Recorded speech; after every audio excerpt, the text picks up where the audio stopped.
Na realidade, nós fomos surpreendidos semana passada com essa triste notícia, onde que um líder faccionado do PCC, o vulgo Cigano, ele, infelizmente, a justiça entendeu que tinha que soltar ele, prisão domiciliar humanitária, para tratar um problema de saúde, uma hérnia de disco, mas é o que a gente trouxe na tribuna. Infelizmente, para pegar uma .50, que é um armamento pesado de guerra, dar um tiro no sargento Fabiano, matar o sargento Fabiano,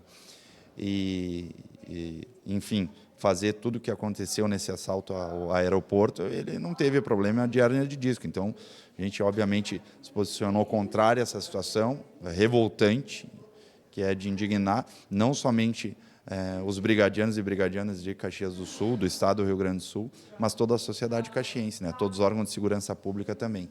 Então, é justamente isso que a gente trouxe para a tribuna, para mostrar a revolta e a indignação da sociedade, porque essa pessoa, esse criminoso que saiu e foi concedido a prisão domiciliar, infelizmente, ele, é o que eu falei, eu vou voltar na tribuna, vou trazer aqui nos próximos dias, aí ele vai fugir dessa prisão domiciliar e vai cometer outros tipos de crime, infelizmente, trazendo a insegurança para o nosso município, para a nossa região, para o nosso estado.